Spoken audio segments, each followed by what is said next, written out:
Hello everyone, જય શ્રી કૃષ્ણ વિદ્યાર્થી મિત્રો. કેમ છો? મજામાં ને? તમે મજામાં હોય તો હું પણ મજામાં જ છું. ત્યારે મિત્રો આજે આપણે પેજ નંબર 270, દાખલા નંબર બોલે તો 13, LBW 2:2:1 પ્રમાણમાં નફા નુકસાન વેચતા ભાગીદારો છે. 31/3/16 રોજની તેમની પેઢીનું પાકું સર્વે આપણને આપેલું છે અને બાજુના પેજ ઉપર આપણને હવાલાઓ આપેલા છે કે જેમાં લખેલું છે કે 1/4/16 થી ડબલ્યુ નિવૃત્ત થાય છે અને નિવૃત્તની શરતો આપણને આપેલી છે. મકાનની બજાર કિંમત 50,000 રૂપિયા છે. સ્ટોકની ચોપડે કિંમત તેની પડતર કિંમત કરતા 10% વધારે છે. સ્ટોક તેની પડતર કિંમતથી નોંધવાનું છે. ડબલ્યુ ના અંગત ખર્ચના ચૂકવેલ 500 રૂપિયા નફા નુકસાન ખાતે ઉધારેલ હતા. પેઢીની પાઘડીનું મૂલ્યાંકન 80,000 કરવામાં આવ્યું. ડબલ્યુ ના નફાનો ભાગ પૈકી 5/40 ભાગ એલ અને 3/40 ભાગ બી ને મળશે. મતલબ કે એલ અને બી એને કેટલો લાભ થશે એ તમને રેડીમેડ અહીંયા આગળ આપેલો જ છે. આપણે ક્યાંય કશું શોધવા જવાનું નથી. અને 6 નંબરમાં ડબલ્યુ ને ચૂકવવા પાત્ર રકમ રોકડમાં ચૂકવી દેવી. જો વિદ્યાર્થી મિત્રો, ડબલ્યુ જે છે નિવૃત્ત થાય છે અને નિવૃત્તની રકમ જે છે આપણે અત્યાર સુધી લોન ખાતે લઈ જતા હતા ને દરેક દાખલામાં, જે તફાવત આવે એ નિવૃત્તની લોન ખાતે લખતા, પણ અહીંયા આગળ લખેલું છે સ્પષ્ટ રીતે કે ડબલ્યુ ને ચૂકવવા પાત્ર રકમ રોકડમાં ચૂકવી દેવી. મતલબ કે જે વસ્તુ આપણે લોન ખાતે લખતા એ આપણે રોકડ બેંક ખાતે લખી દેવાનું છે, જે પણ તફાવત આવે એ. જે રકમ એલ અને બી એવી રીતે રોકડમાં લાવશે કે જેથી તેમની મૂડી નવા નફા નુકસાનના પ્રમાણમાં રહેશે. જરૂરી ખાતા અને નવું પાકું સર્વે તૈયાર કરવાનું છે. પરંતુ પહેલી જ વસ્તુ તો એ કે આમાં પણ નવું પ્રમાણ વેચવાનું છે અને નવું પ્રમાણ ક્યાંય આપેલું નથી. લાભ આપેલો છે, જૂનું પ્રમાણ આપેલું છે, પરંતુ નવું પ્રમાણ આપેલું નથી. તો એ પ્રમાણ પણ આપણે શોધવું પડશે. લાભ તો આપેલો જ છે, તો ડાયરેક્ટ જ જેમ આપણે લાસ્ટ લેક્ચરમાં સૂત્ર મૂકી હતું, નવા પ્રમાણનું સૂત્ર મૂકી જૂનો વત્તા લાભ કરી દેવાનો એટલે નવું પ્રમાણ મળી જશે. ચલો તો શરૂઆત કરીએ 13 નંબરનો આ દાખલો. તો સૌથી પહેલા આપણને બાકી આપી છે તો એ લખી દઈએ. મેં લખી નાખ્યું છે બાકી આગળ આવ્યા. એલ ના 20,000, બી ના છે 12,000 અને 500 અને ડબલ્યુ છે એના 5,000 રૂપિયા છે. તો આ 5,000. ત્યાર પછી રોકડ બેંકની બાકી આપી છે 2,000 રૂપિયા. તો જો અહીંયા આગળ લખી દઉં છું, આ રોકડ બેંકની બાકી આગળ આવ્યા 2,000. નંબર 3 માં પાઘડી પણ આપી છે, તો આપણે પાઘડી જૂની પાઘડી કહેવાય, એને વેચવી પડશે. તો આ પાઘડી જેના માટે જૂનું પ્રમાણ હોવું જોઈએ, જે આપણને આપેલું જ છે. જુઓ 2:2:1 આ આપણને આપેલું જ છે. જૂનું પ્રમાણ તો છે જ આપણી પાસે. તો બસ તો એ જૂના પ્રમાણમાં પાઘડીને વેચી દો. પાઘડી ટોટલ 8,000 છે.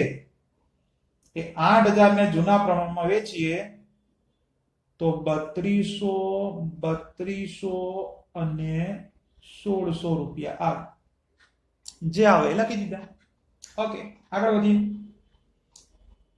તો 3 બાકી આપી હતી તો એ 3 બાકી લખી દીધી. હવે આપણે હવાલામાંથી પહેલું જ કામ તમને ખબર છે, લાભનું પ્રમાણ અને આવા મૂડીવાળા દાખલા જ્યારે આવતા હોય ત્યારે નવું પ્રમાણ પણ શોધવું પડે. તો બંને પ્રમાણ આપણે શોધવાના છે. તો પહેલા તો એ અહીં આગળ આ હેડિંગ આપી દઉં છું, આ બધી ગણતરી, જેમાં આપણને 3 ભાગીદારો છે. તો આ એલ, બી અને આ ડબલ્યુ એટલે કે ડબલ્યુ, જેમાં જૂનું પ્રમાણ તો આપણને આપેલું જ છે 2:2:1 અને નવું પ્રમાણ કશું આપેલું નથી. હા, પરંતુ તમને લાભ ડાયરેક્ટ જ આપેલો છે. જો હવાલા નંબર 5 કે જેમાં તમને કીધું જ છે કે એલ ને કેટલા મળશે અને બી ને કેટલા મળશે, કારણ કે આ ડબલ્યુ તો નિવૃત્ત થાય છે. તો એલ ને કેટલા મળે છે? જુઓ 5/40 ભાગ એલ ને તો અહીંયા આગળ ડાયરેક્ટ જ લખું છું એલ નો લાભ ઇઝ ઇક્વલ ટુ 5/40. પછી બી ને કેટલા મળશે તો કે 3/40. તો એ બી નો લાભ કહેવાય, જેને જેટલા રૂપિયા મળે એટલો લાભ કહેવાય. બી નો લાભ 3/40. ખાલી આપણે છેદ સરખા ના હોય તો સરખા કરવા પડે, બાકી અહીંયા તો બંનેના છેદ સરખા જ છે 40 અને 40. તો આપણને લાભનું પ્રમાણ તો એમને જ મળી ગયું. આના 5 અને આના 3 એટલે 5/3. આ લાભનું પ્રમાણ મળી ગયું. પરંતુ નવું પ્રમાણ તો શોધવું જ પડશે આપણે. તો નવા પ્રમાણનું સૂત્ર જેમ લાસ્ટ લેક્ચરમાં આપણે મૂક્યું હતું કે નવું પ્રમાણ ઇઝ ઇક્વલ ટુ જૂનો ભાગ વત્તા ભાગીદારનો લાભ. તો શોધી દઈએ. આ નવા પ્રમાણનું સૂત્ર છે, જેમાં એલ અને બી નો જેમ લાભ મળ્યો એ જ રીતે હવે આપણે એમ બંનેનું નવું પ્રમાણ શોધીએ. તો બંનેનું નવું પ્રમાણ શોધવા માટે પહેલા તો જૂનો ભાગ એલ નો કેટલો 2/3 નો સરવાળો એટલે કે 5. એમ સોરી એલ પછી બી છે ને, એમ નથી, આ બી. તો બી નો પહેલા તો જૂનો ભાગ એ પણ 2/5 જ છે. પછી વત્તા લાભ. એલ નો લાભ કેટલો છે તો કે 5/40. બી નો લાભ કેટલો છે તો કે 3/40. બસ તો કરી દઈએ સાદો રૂપ. ચોકડી ગુણાકાર જ કરવાની છે. 4×5 = એટલે કે 200 થશે. 40×5 અહીંથી આમ ગુણાકાર 4×2 = 8 એટલે કે 80. અહીંથી આમ 5×5 એટલે 25. 80 + 25 બોલે તો 105/200. અહીંયા આગળ છેદમાં ગુણાકાર એટલે 200. અહીંથી આમ ગુણાકાર 4×2 = 8 એટલે 80. 5×3 = 15. 80 + 15 બોલે તો આ 95/200. જો વિદ્યાર્થી મિત્રો, અહીંયા આગળ આપણને એક પ્રમાણ મળે છે, નવું પ્રમાણ જ મળે છે. તમે જોઈ શકો છો. ઓકે, જે છે આ 105 અને 95 એ હું અહીંયા નીચે લખું છું. 105/95 અને આ નવો પ્રમાણમાં તમે બંનેનો છેદ પાછળ 5 છે એટલે 5 વડે ભાગ ચાલે જ છે. તો 105/5 કરો તો 21×5 = 105 એટલે 21 મળે. 95/5 કરીએ તો 19×5 = 95 એટલે 19 મળે. 21 અને 19 હવે ભાગ ચાલતા નથી, કારણ કે 19 ક્યાંય આવે નહીં. તો બસ નો ચાલતા હોય તો જે મળ્યું એ આપણું નવું પ્રમાણ. 21/19 આ આપણું નવું પ્રમાણ કહેવાશે. ગણેશ, તો આપણે આ હવાલામાંથી પહેલું જ કામ આપણે પૂરું કરી દીધું. હવે સ્ટેપ બાય સ્ટેપ દરેક હવાલાની અસર આપણે આપતા જઈએ અને જોતા જઈએ. તો હવાલા નંબર 1, મકાનની બજાર કિંમત 50,000 રૂપિયા છે. પહેલા તો મકાન જૂનું જુઓ, 37,000 રૂપિયાનું આપેલું છે. તો વિદ્યાર્થી મિત્રો, તમે જાણો છો મકાન આપણી મિલકત કહેવાય. મિલકત એ આવે મિલકત નાના બાજુ. તો એ આ મકાન જૂની કિંમત કેટલી છે? 37,000 રૂપિયાનું મકાન આપેલું છે અને હવાલામાં તમને નવી કિંમત આપી છે, જેમાં કીધું છે 50,000 રૂપિયા. તો 37 ના 50 થયા, મતલબ કે એની અંદર અમુક રૂપિયાનો વધારો થયો છે. તો કેટલી કિંમત વધી છે તો કે 13,000 રૂપિયા. 37 માં 13,000 પ્લસ કરું તો જ 50,000 થવાના ને. તો મકાનની વેલ્યુ વધે, મકાન એ મિલકત છે, મિલકતની કિંમત વધે તો ફાયદો થાય. આવક, લાભ કે ફાયદો બધું આપણે જમા બાજુ લખીએ. તો આ મકાન ખાતે કેટલા રૂપિયાનો ફાયદો થયો તો કે 13,000 રૂપિયાનો. આગળ વધીએ. નંબર 2, સ્ટોક ની ચોપડી કિંમત તેની પડતર કિંમત કરતા 10% વધારે છે, જે આપણે એની પડતર કિંમતથી જ નોંધવાનો છે. વાંધો નહીં. જો પહેલા તો સ્ટોક જે આપ્યો છે એ કિંમત આપણે લખી દઈએ. સ્ટોકની કિંમત આપણને 5500 રૂપિયા આપેલી છે. વિદ્યાર્થી મિત્રો, હવાલો ખાસ સમજી લેજો. અગાઉ પણ આવો હવાલો આવી જ ગયો છે આપણે આ જ રીતનો. તમને એવું નથી કીધું કે સ્ટોકની કિંમતમાં 10% નો વધારો કરો, એવું નથી કીધું. વાંચો બરાબર. સ્ટોકની જે ચોપડે કિંમત છે એટલે કે આ 5500 રૂપિયા એ એની પડતર કિંમત કરતા કેવી છે? 10% ઓલરેડી આની અંદર વધારે જ છે. આપણે વધારો કરવાનો નથી. આની અંદર 10% વધારાના જ છે. મતલબ કે થોડો ઘણો તમારે ઘટાડો કરવો પડશે. તો એની નવી કિંમત શોધીએ તો ખબર પડે કે કેટલો ઘટાડો કરવાનો. તો એને શોધવા માટે હવે લાસ્ટ લેક્ચરમાં મેં તમને ડાયરેક્ટ જ શીખવાડ્યું હતું અને એ અહીંયા આગળ ડાયરેક્ટ હું તમને શીખવાડીશ. સ્ટોકની નવી કિંમત જો કશું જ કરવાનું નહીં. પહેલા તો જેટલી કિંમત આપી છે 5500 તો એ 5500 લખી દેવાના. અને યાદ કરો મેં કહ્યું હતું પહેલા ગુણ્યા તો 100 દરેક દાખલામાં કરી જ દેવાના. ગુણ્યા 100 તો લખી જ દેવાના. અને પછી ભાગાકારમાં કઈ કિંમત લખવી એના માટે આપણે ડિટેલમાં વાત કરી ચૂક્યા છીએ. જો વધારો કરવાનો હોય એટલે કે જો વધારે દર્શાવેલી હોય તો 100 ની અંદર પ્લસ કરી અને ભાગાકારમાં લખવાના. અને જો ઓછી દર્શાવેલ હોય તો 100 માંથી માઇનસ કરીને પછી ભાગાકારમાં લખવાના. એટલે તમને ડાયરેક્ટ જ મળી જાય સ્ટોકની નવી કિંમત. જો આ હવાલામાં શું છે? 10% વધારે છે. તો 100 ની અંદર 10% વધારે હોય તો પ્લસ કરો. 100 ની અંદર 10 પ્લસ કરીએ તો 110 આવે. તો ભાગાકારમાં 110 કરવાના. જો તમને આ જ હવાલામાં એવું કીધું હોય કે 10% ઓછી છે તો આ તો કરવાનું જ છે આપણે 5500 ગુણ્યા 100 તો કરવાના જ. પણ જો 10% ઓછી હોય તો 100 માંથી 10 માઇનસ કરો તો ભાગાકારમાં 90 કરવાના. લો આટલી તો ગણતરી કરો, નવી કિંમત તમને મળી જશે. એટલે કે આ 5000 રૂપિયા તમને નવી કિંમત મળશે. ચેક કરી જુઓ. બસ તો નવી કિંમત મળી હોય તો લખી દો. અહીંયા નવી કિંમત મળે તો 12 જ લખીએ આપણે. જૂની કિંમત 5500 હતી, નવી કિંમત 5000 રૂપિયા મળી. એનો મતલબ કે 500 રૂપિયાનો ઘટાડો થયો. તો આ 500 રૂપિયા માઇનસ. અને સ્ટોક એ પણ આપણી મિલકત છે. મિલકતની કિંમત ઘટે મતલબ એટલા રૂપિયાનું લોસ ગયો કહેવાય. તો લોસ આપણે બધું ઉધાર બાજુ લખીએ. ખર્ચ નુકસાન ઉધાર કરીએ તો આ સ્ટોક ખાતે કેટલાનું નુકસાન થયું? તો કે 500 રૂપિયાનું. લ્યો ફિનિશ. આગળ વધીએ. 3 નંબર. ડબલ્યુ ના અંગત ખર્ચના ચૂકવેલ 500 રૂપિયા નફા નુકસાન ખાતે ઉધારેલ હતા. સરસ. હવે આ યાદ રાખજો.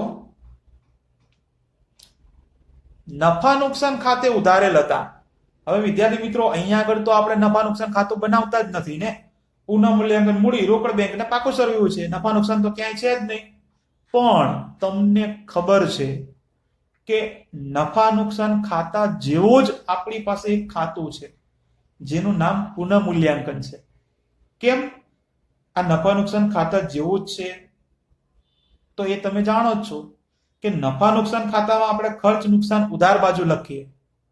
વાર્ષિક હિસાબો આપણે ભણી ગયા. એમાં નફા નુકસાન જે ખાતું આવતું એમાં ખર્ચ નુકસાન ઉધાર બાજુ લખતા.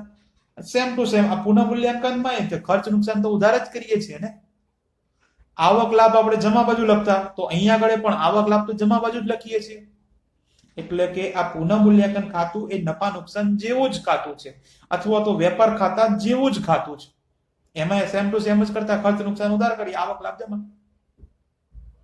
તો હવે ફરીથી વાંચો. ડબલ્યુ ના અંગત ખર્ચના ચૂકવેલ 500 રૂપિયા નફા નુકસાન ખાતે ઉધારેલ હતા. સરસ. કયા ખાતે ઉધારેલ હતા? નફા નુકસાન ખાતે ઉધારેલ હતા. તો આપણે તો ક્રોસ એન્ટ્રી આપવાની. ઉધાર તો થઈ જ ગઈ છે તો ક્રોસ એન્ટ્રી ક્યાં આવે? જમા બાજુ. જો તમને કીધું હોય કે જમા કરેલ હતા તો ક્રોસ એન્ટ્રી આપણે ઉધાર બાજુ આપો. આપણે તો ક્રોસ એન્ટ્રી આપવાની હોય. હવાલામાં લખેલું છે કે ઉધારેલ હતા, ઉધાર કરેલ હતા તો આપણે કરી દઈએ જમા. તો અહીંયા આગળ લખી દેવાનું કે આ ડબલ્યુ ના મૂડી ખાતે અને બ્રેકેટમાં લખું છું અંગત ખર્ચ. એ લખવું જરૂરી છે, અંગત ખર્ચ. હા. અને એ કેટલા રૂપિયા ઉધારેલ હતા? આ 500 રૂપિયા ઉધારેલ હતા તો આપણે કરી દીધા જમા. હવે આની ક્રોસ એન્ટ્રી. અહીંયા આગળ જમા છે તો ક્રોસ એન્ટ્રી આવે ઉધાર. તો લખી દેવાનું. શું લખવાનું? કયા ખાતામાંથી લાયા? તો કે પુનઃ મૂલ્યાંકન. તો આ પુનઃ મૂલ્યાંકન ખાતું અને કોનું નામ છે ડબલ્યુ નું, તો ડબલ્યુ ના ખાનામાં જ રૂપિયા આવે ને, આ 500 રૂપિયા. તમારે લખવું હોય તો ડિટેલમાં લખી શકો છો કે આ શું છે, તો કે અંગત ખર્ચ છે ડબલ્યુ નો. બસ થોડી એવી ડિટેલમાં આપણને ખબર પડે. ઓકે, તો આ રીતે આ હવાલો સોલ્વ થાય. ત્યાર પછી આગળ વધીએ. 2 MP થઈ ગઈ છે. પેઢીની પાઘડીનું મૂલ્યાંકન 80,000 કરવામાં આવ્યું. જો પેઢીની પાઘડી છે, નિવૃત્ત થતા ભાગીદાર ડબલ્યુ ની નથી, પણ ના હોય તો આપણને શોધતા તો આવડે જ છે.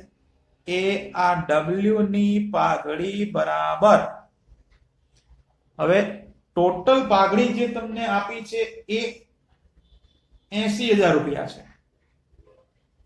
એને ગુણ્યા, આપણે તો ડબલ્યુ ની શોધવાની છે, તો ડબલ્યુ નો ભાગ છે 1 અને ભાગ્યા 3 નો સરવાળો 2 2 1 એટલે કે 5. બોલો 80,000 ગુણ્યા 1 ભાગ્યા 5 કરો તો 16 પંચા 80. હા, તો 16,000 રૂપિયા ની પાઘડી તમને મળી જાય. અને આ જે 16,000 રૂપિયાની પાઘડી મળી એની એક આપણે આમનો જ લખી દેવાની, જે બહુ સહેલી છે. જે જાય એને જમા કરીએ, ડબલ્યુ જાય છે તો એ જમા થશે, બાકી એલ અને બી ને ઉધાર કરીએ. મતલબ કે એલ ના મૂડી ખાતે ઉધાર, બી ના મૂડી ખાતે ઉધાર, અને તે જે જાય છે એ જમા, ડબલ્યુ ના મૂડી ખાતે જમા. કેટલા, તો કે 16,000 રૂપિયા. અને આ 16,000 નિવૃત્તની પાઘડી છે, જેને આપણે લાભના પ્રમાણમાં બોલે તો 5:3 માં વેચવાની છે. તો 5:3 માં વેચીએ તો 10,000 અને 6,000 રૂપિયા આવે. તો જે આવે એ આપણે લખી દેવાની. બસ, તો હવે આની આપણે ક્રોસ એન્ટ્રી એટલે કે ખતવણી કરી દઈએ. એલ અને બી ના મૂડી ખાતા ઉધાર છે, તો આ મૂડી ખાતામાં ઉધાર બાજુ નામ શું આવશે, તો કે ડબલ્યુ ના મૂડી ખાતે, જેનું નામ આવે એમાં ડેશ. બાકી એલ ના ખાતામાં 10,000 રૂપિયા, બી ના ખાતામાં 6,000 રૂપિયા. પછી ક્રોસ એન્ટ્રી આપીએ તો અહીંયા આગળ જમા બાજુ આ એલ ના મૂડી ખાતે અને આ બી ના મૂડી ખાતે રૂપિયા કેટલા, તો એલ અને બી એમાં તો ડેશ થશે. ડબલ્યુ ના ખાતામાં રૂપિયા આવે એલ તરફથી 10,000 અને બી તરફથી 6,000. લ્યો, આ પાઘડીનો હવાલો પણ અહીંયા આગળ થયો પૂરો. તો પછી વધીએ આગળ. 5 નંબરનો હવાલો એ તો આપણે પૂરો થઈ ગયો છે, અને લાભ આપણે શોધેલો જ છે પ્રમાણ. પછી 6 નંબર, ડબલ્યુ ને ચૂકવવા પાત્ર રકમ રોકડમાં ચૂકવી દેવાની છે, એટલે કે ડબલ્યુ નો જે તફાવત આવે એ લોન ખાતે લઈ જવાનો નથી, અને બાકીની રકમ રોકડમાં લાવશે અને મૂડી નવા પ્રમાણમાં રહેશે. એટલે કે આ હવાલો આપણે છેલ્લે સોલ્વ કરવાનો છે. તો પછી આવી જાઓ મિલકત લેણા બાજુ.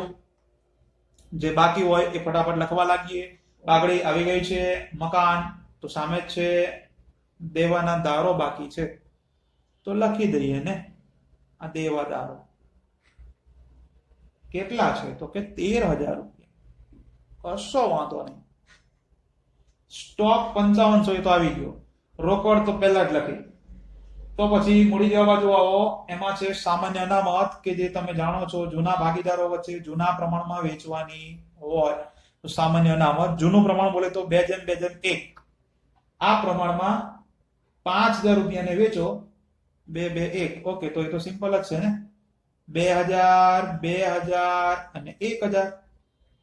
કેલ્ક્યુલેટરનો ઉપયોગ કરવાની જરૂર જ ના પડે, કારણ કે પ્રમાણનો સરવાળો 5 થાય જ છે.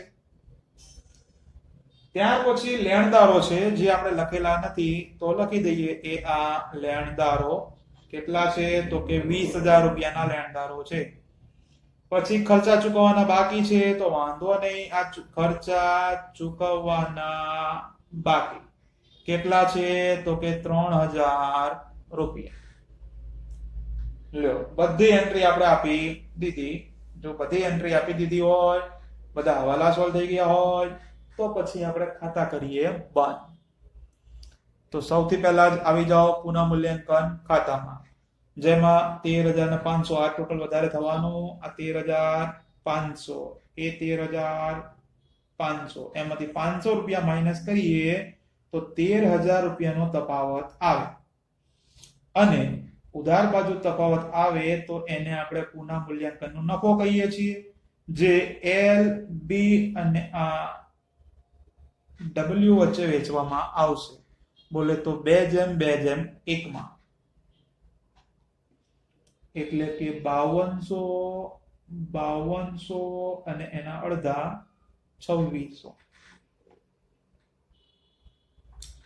ઉધાર છે તો ક્રોસ એન્ટ્રી આવે જમા બાજુ, એ તો જાણીએ છીએ, પણ લખવું પડે પુનઃ મૂલ્યાંકન ખાતાનો નફો. કેટલા? તો કે આ 5200 અને 2600. લ્યો આટલું પૂરું.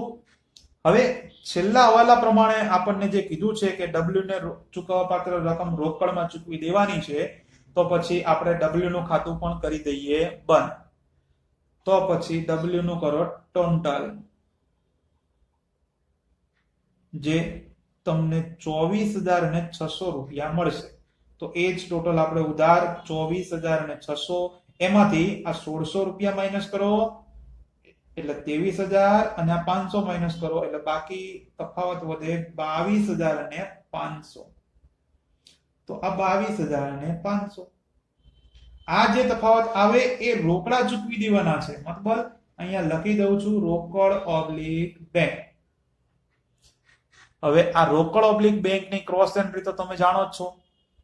ઉધાર બાજુ છે રોકડ બેંકમાં, સોરી મૂડી ખાતામાં, તો ક્રોસ એન્ટ્રી રોકડ બેંકમાં આવે જમા બાજુ. અને કોના ખાતામાં રૂપિયા છે? બોલે તો ડબલ્યુ માં. તો આ ડબલ્યુ ના મૂડી ખાતે કેટલા રૂપિયા? 22,500. લ્યો ફિનિશ. હવે એલ અને બી નું ખાતું બંધ કરીએ એ પહેલા હવે આપણે છેલ્લો હવાલો જે છે એ સોલ્વ કરવો પડે અને મૂડી લાવવી પડે. તો જોઈ લઈએ છેલ્લો હવાલો ફરીથી. જો વિદ્યાર્થી મિત્રો, આ છેલ્લો હવાલો, ડબલ્યુ ને ચૂકવવા પાત્ર રકમ રોકડમાં ચૂકવી દેવી. ઓકે, તો અમે ચૂકવી દીધી. જે રકમ એલ અને બી એવી રીતે રોકડમાં લાવશે કે જેથી તેમની મૂડી નવા નફા નુકસાનના પ્રમાણમાં રહેશે. પણ વિદ્યાર્થી મિત્રો, તમને એ નથી કીધું કાર્યશીલ મૂડી તમને આપેલી છે નહીં. હા, તો વિદ્યાર્થી મિત્રો ખાસ ધ્યાન રાખજો. આ હવાલો ડબલ્યુ ને ચૂકવવા પાત્ર રકમ રોકડમાં ચૂકવી દેવી. તો જો કેટલા રૂપિયા ચૂકવવાના થયા? આ 22,500 રૂપિયા ચૂકવવાના થયા, તો એ આપણે ચૂકવી દીધા. એની ક્રોસ એન્ટ્રી અહીંયા આગળ આપી દીધી. હવે આ જે 22,500 ચૂકવવાના થયા એ એલ અને બી તમને હવાલા પ્રમાણે કયું છે ને, જો હવાલામાં લખેલું છે એ એલ અને બી એવી રીતે રોકડમાં લાવશે. કેટલા રૂપિયા લાવવાના થશે? ટોટલ 22,500 રૂપિયા લાવવાના થશે ટોટલ. એલ અને બી જેટલા રૂપિયા ચૂકવવાના થયા એટલા રૂપિયા એલ અને બી લાવશે. મતલબ કે 22,500 રૂપિયા એલ અને બી લાવશે રોકડમાં, જેથી એમની મૂડી નવા નફા નુકસાનના પ્રમાણમાં રહેશે. તો એ કેટલા રૂપિયા લાવશે એ તમને ખબર પડી ગઈ. 22,500 રૂપિયા ટોટલ લાવશે, પણ કયો ભાગીદાર કેટલા લાવશે એ ખબર નથી. તો વાંધો નહીં, જો આપણે સાદી અને સિમ્પલ આની આમનોંધ કરીએ કે ભાગીદારો જે છે એલ અને બી એ 22,500 રૂપિયા રોકડા ધંધામાં લાવશે બંને ભેગા થઈ. તો ધંધામાં રૂપિયા આવવાના, અને આવે તો નિયમ પ્રમાણે આવે તો ઉધાર જ કરવાના ને. નિયમ આજે આપણો કહે છે કે આવે તો ઉધાર કરો.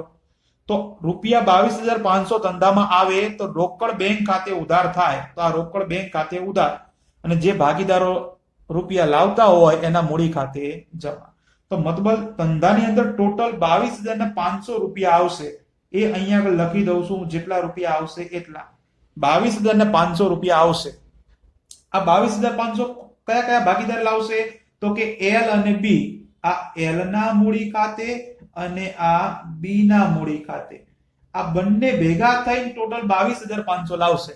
પણ એ નથી ખબર હજુ આપણને એલ કેટલા લાવશે અને બી કેટલા લાવશે. ટોટલ 22,500 રૂપિયા લાવશે, કારણ કે ડબલ્યુ ને આટલા 22,500 ચૂકવવાના થયા છે. તો વાંધો નહીં, તો એ તો આપણને ખબર પડી ગઈ કે આટલા 22,500 લાવે તો એ આપણે લખી દીધા. હવે અહીંયા આગળ આપણે ખાતું કરી દઈએ બંધ, કારણ કે બીજું તો કશું તમને કીધું જ નથી. મૂડી તમારે લાવવાની છે, પણ આ મૂડી ધ્યાન રાખજો વિદ્યાર્થી મિત્રો. હવે આ મૂડી કઈ રીતે લાવીશું નવી, એક ખાસ સમજવા જેવું છે. 2 થી 3 દાખલામાં આ રીતે આપણે ખાતું બંધ કરવાનું આવશે. હવે ડાયરેક્ટ જ આ રોકડ બેંક ખાતું બંધ કરીએ આપણે, તો આ બંનેનો સરવાળો કરીએ તો તમને ખબર પડે કે 24,500 રૂપિયા આવે. તો આ 24,500, આ 24,500, આ 24,500 માંથી 22,500 માઇનસ કરીએ તો અહીંયા આગળ આ 2,000 રૂપિયાની બાકી આવે. હવે આ બાકી જે છે આપણે ક્યાં લખીએ તમને ખબર છે, રોકડ બેંકની ઉધાર બાકી કહેવાય. એટલે એ આવે મિલકત લેણા બાજુ, એટલે અહીંયા આગળ આવશે રોકડ ઓબ્લિક બેંક. કેટલા રૂપિયાની બાકી આવી? તો કે 2,000 રૂપિયાની. એ 2,000 રૂપિયા. જો હવે આ દાખલામાં તો ક્યાંય તમને એવું લખેલું જ નથી કે આ મૂડી કેવી રીતે લાવવાની. તો જો કશું જ કીધું ના હોય તો આપણે પહેલા પાકું સરવૈયું જે છે એ બંધ કરી દેવાનું. બધી જ એન્ટ્રી પતી જાય પછી પાકું સરવૈયું બંધ કરી દેવાનું. રોકડ બેંક પણ આપણને મળી જ ગઈ. જો કદાચ તમારે આવી રીતે આ રોકડ બેંક લાવી ના હોય ને, ધ્યાન રાખજો, બીજો ઓપ્શન પણ કહી દઉં તમને. આ તો તમને ખબર પડી ગઈ છે 22,500 ચૂકવવાના છે, તો એ એલ અને બી લાવશે. રૂપિયા આવે તો ઉધાર બાજુ આવે. કદાચ તમારે આ રકમ લખવી ના હોય તો બીજી રીતે પણ તમે લઈ શકો છો. જેટલા રૂપિયા બાકી આગળ લાવ્યામાં છે ને 2,000, એ જ રૂપિયા અહીંયા આગળ મૂકી દેવાના. 2,000 ના 2,000. અને આ બાકી તમને ખબર છે કે આપણે મિલકત લેણા બાજુ લખીએ તો આ મિલકત લેણા બાજુ આપણે લખી દીધી 2,000. હવે ખાતું કરો એટલે કે પાકું સરવૈયું કરો બંધ. હવે તો કઈ બાકી છે જ નહીં. અહીંયા આગળ મૂડી શોધતા તો તમને આવડવાની છે. હવે અહીંયા આગળ મૂડી મળવાની, કોની મળવાની? તો કે એલ અને બી ની. તો શોધતા આવડે જ છે. ખાલી એક જ રકમ બાકી છે અહીંયા આગળ. તો તમે આ બાજુનો સરવાળો કરો, એ સરવાળો અહીંયા મૂકો અને એમાંથી બધું માઇનસ કરો એટલે તમને ખબર જ છે કે આ મૂડી મળી જ જવાની છે, કારણ કે બંને બાજુનો તો સરવાળો સરખો જ થવાનો. તો કરો ત્યારે મિલકત લેણા બાજુનું ટોટલ. તો એ ટોટલ આપણને 70,000 રૂપિયા મળવાનું. એ જ 70,000 રૂપિયા અહીંયા આગળ, કારણ કે બંને બાજુનું ટોટલ તો કેવું હોવાનું? સરખું. હવે આપણને એ ખબર નથી કે અહીંયા આગળ મૂડી કેટલી આવશે, પણ એ ખબર છે કે બંને બાજુનું ટોટલ તો કેટલું થવાનું? 70,000 જ થવાનું છે, કારણ કે મિલકત લેણા બાજુ તો બધી એન્ટ્રી આવી ગઈ છે અને એનું ટોટલ 70,000 થઈ ગયું છે.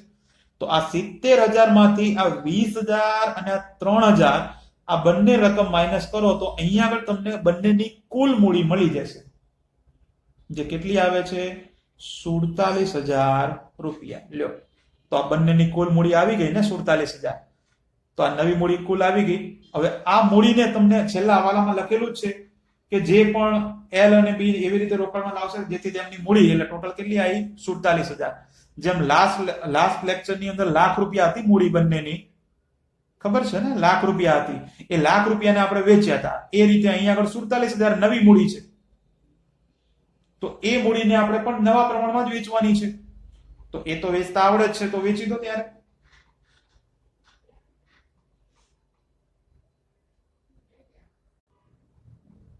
જો અહીંયા છેલ્લે ધ્યાન આપો, એ મૂડીને વેચું છું. જો કે તમે ડાયરેક્ટ પણ વેચી શકો છો કેલ્ક્યુલેટરમાં, પણ અહીંયા ગણતરી તમને દર્શાવી દઉં છું. ટોટલ 47,000 રૂપિયાની મૂડી આવી છે. એ મૂડીને આપણે નવા પ્રમાણમાં બોલે તો આ 21:19 માં વેચવાની છે. તો 21 ભાગ્યા બંનેનો ટોટલ થાય 40 અને અહીંયા આગળ 19 ભાગ્યા 40. તો આ તમને બંનેની નવી મૂડી તમને મળી જશે. બાકી આગળ લઈ ગયા એટલે કે એલ ની મૂડી 24,675 રૂપિયાની મળે છે અને બી ની મૂડી 22,325 રૂપિયાની મળે. તો નવી મૂડી આવી તો લખી દો ત્યારે. અહીંયા લખી શકો છો, કારણ કે અહીંયા તો લખવાની છે અને અહીંયા લખવાની છે. આપણે બે જગ્યાએ મૂડી તમે જાણો છો. તો પાકા સરવાળામાં પહેલા અહીંયા આગળ લખી દઈએ તો આ 24,675 અને બીજું 22,325. અને આ મૂડી આપણે જનરલી અહીંયાથી આમ લઈ જતા હોઈએ છીએ પાકા સરવૈયામાં, એની જગ્યાએ પાકા સરવૈયામાંથી આ મૂડી ખાતામાં લાવો. તો લખવાનું તો એ જ છે. આપણે અહીંયા જે તફાવત આવ્યો હોય એ અહીંયા જ લખીએ છીએ ને. હા, તો આ દાખલામાં અહીંયાથી અહીંયા લાવવાના બસ. તો કેટલી છે એલ ની મૂડી? 24,675 અને બી ની 22,325. અહીંયા તો ન મળે. લ્યો ફિનિશ. તો આ બાકી આગળ લઈ ગયા, તમને મળી ગયું. તો હવે તમે જાણો છો એમ કે જે પણ તફાવત આવે એ ટોટલ કરવાનો, જે બધું લઈ જવાનું રોકડ ઓબ્લિક બેંક ખાતે. કારણ કે એટલા રૂપિયા લાવશે ને એલ અને બી, એ ખબર છે નહીં કેટલા લાવશે. તો જોઈ લઈએ. ચલો તો કરો ત્યારે એલ નું ટોટલ. હા, એમાં આ રકમ પણ ધ્યાનમાં રાખવાની છે.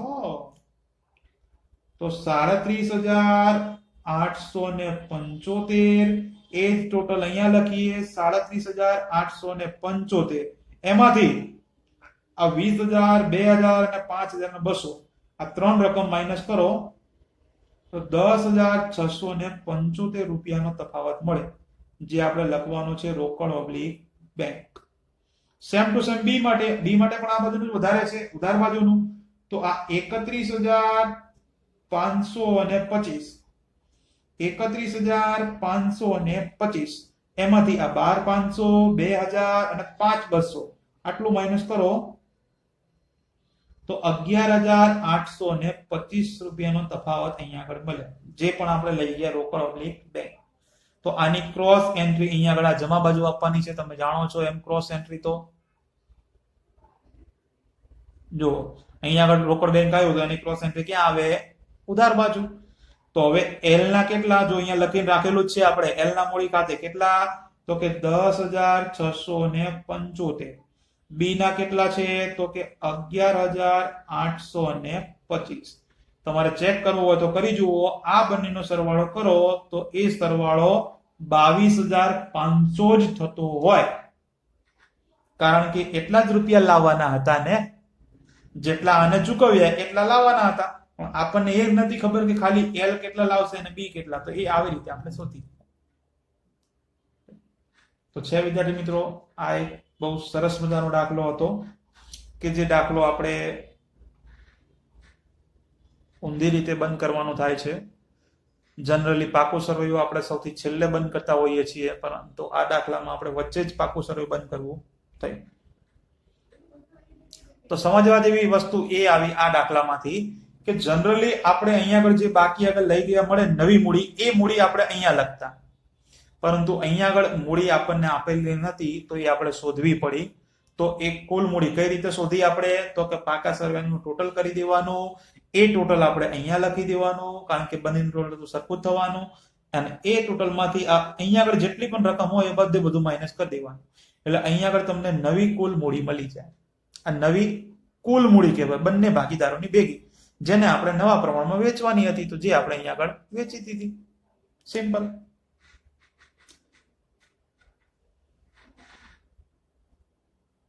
અને આ રોકડ બેંક ખાતામાં પણ મેં તમને પહેલા કીધું એમ એ પણ તમે બે રીતે બંધ કરી શકો છો. જો તમને આ દાખલામાં કશું કીધું જ નથી કે કાર્યશીલ મૂડી કેટલી રાખવી, કાર્યશીલ મૂડી એટલે શું, તો એને રોકડ બેંક ખાતાની બાકી કહેવાય. કાર્યશીલ મૂડી કેટલા રૂપિયા લાવે એ મૂડી ખબર ના હોય તો એ અહીંયા આગળ લખી દેવાય. આ દાખલામાં કઈ કીધું જ નતું કે કેટલા રૂપિયા રોકડની વાત, તો પછી જે બાકી આગળ લાવ્યા હોય એ જ અહીંયા આગળ મૂકી દેવાય. બાકી આગળ લઈ ગયા આ 2,000 ના 2,000. પછી તમે ખાતું બંધ કરી દો. આ ખાતું બંધ થાય એટલે તમને ખબર છે બાકી આગળ લઈ ગયા તો આપણે મિલકત લેણા બાજુ જ લખીએ. તો એ મૂકીને પછી પાકું સરવૈયું બંધ કરવાનું, એટલે તમને બધી બાજુનો તફાવત મળી જાય. અને જો આ રીતે તમારે લાવવું હોય, આપણે જેમ દાખલો ગણ્યો તો એ રીતે પણ લાવી શકો છો. તો આ એક બહુ સારો દાખલો હતો અને સમજવા જેવો દાખલો હતો. અને પાછળ પણ હજુ પણ આવી ઊંધી રીતે ખાતા બંધ કરવાના, પાકું સરવૈયું પહેલા બંધ કરવાના એવા જ દાખલા આવશે. પરંતુ એવા દાખલામાં છે ને તમને કીધું હશે કે અહીંયા આગળ બાકી આગળ લઈ ગયા કેટલા રાખવાના છે. જેમ આપણે આ બાકી આગળ લઈ ગયા આ નવી મૂડી એ આપણે હવાલાના આધારે શોધીએ એ રીતે અહીંયા પણ તમને હવાલાના આધારે આપેલી હશે. ઓકે, તો એવા આવે ત્યારે આપણે જોઈશું. એક દાખલો તો આવી ગયો અહીંયા આગળ. બાકી આપણે મળીએ નેક્સ્ટ લેક્ચરમાં. ત્યાં સુધી બધાને Tata, bye bye, C you, please take care.